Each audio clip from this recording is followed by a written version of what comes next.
চলো তোমাদের সঙ্গে আজকে এই বাটিটা দিয়ে শুরু করি ভিডিওটা। তো এখানে বুঝতে পেরেছো আমি চাল নিয়েছি, কি হবে বুঝতে পারো না? এই যে চাল টাল নিয়েছি, বাইরে হচ্ছে প্রচন্ড বৃষ্টি, প্রচন্ড প্রচন্ড বৃষ্টি হচ্ছে। আর আমার হঠাৎ করে খিচুড়ি খেতে মন চেয়েছে, তার জন্য আমি নিজেই বানিয়ে নিলাম। বলছি, মাকে বলছে আমি এগুলো দিয়ে খাবো না। মা বলছে তুই কি খাবো? বলছে বাইরে বৃষ্টি হচ্ছে, চলো খিচুড়ি খাই আজকে। তো মা বলছে তুই যদি বানাতে পারিস তো বানা, আমার অসুবিধা নেই, আমি পারবো না। তো বলছে ঠিক আছে আমি বানিয়ে নেবো। থেকে তখন আমি চাল ডাল ধুয়ে নিয়েছি, একদম সবজি টবজি কেটে ধুয়ে নিয়েছি, সুন্দর করে সাজিয়ে রেখেছি থালে। আর এদিকে আমার কুকারটা বসিয়ে দিলাম, কুকারটা গরম হওয়ার পরে সরষের তেল দিয়ে দিলাম।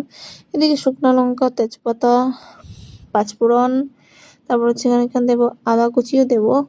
খিচুড়িতে আদা কুচি না দিলে তো ভালো লাগে না। এদিকে আদা কুচিটাও দিয়ে দিলাম। আর হচ্ছে গোবিন্দভোগের চালের না খিচুড়ি সত্যিই ভালো লাগে, ফ্লেভারটাই অন্যরকম আসে কিন্তু। আর এদিকে হচ্ছে সবজিগুলো দিয়ে দিলাম, মিষ্টি কুমড়া, বিনস, আলু, গাজর, রামাই সব কিছু ছিল। এদিকে একে একে সবগুলো মশলা দিয়ে দিলাম। মশলা তো জানো, তোমরা সবাই জানো কি কি লাগে। হলদি, জিরা, মরিচের গুঁড়ো, ধনের গুঁড়ো এগুলাই লাগে। স্বাদ মতন নুনও লাগে। এদিকে আমার চাল ডালটাও দিয়ে দিলাম। এখন হচ্ছে এটাকে ভালোভাবে কষিয়ে জল দিয়ে দিব পরিমাণ মতো।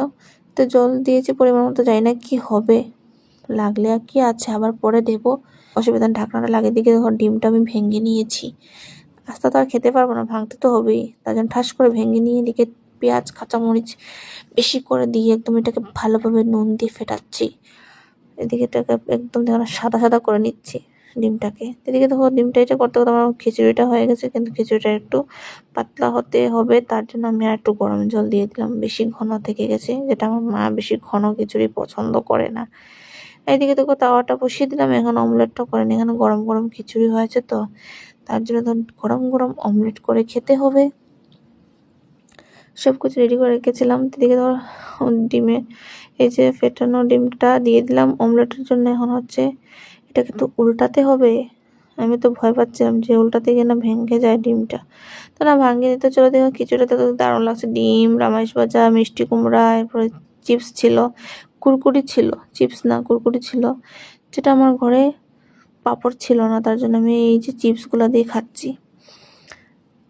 এই দেখো এখন এটাকে ভালোভাবে সব কিছু মিলিয়ে এখন দেখবে মুখে যাবে। আর কি বলবো, গরম হচ্ছে তার জন্য ফু দিয়ে দিলাম। উফ, কি দারুণ খিচুড়ি হয়েছে, কি বলবো।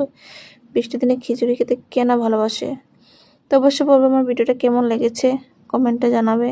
আর এদিকে তো আমি খিচুড়ির মজা নিচ্ছি, এদিকে বাইরে বৃষ্টিও হচ্ছে, প্রচন্ড বৃষ্টির মজা নিচ্ছি।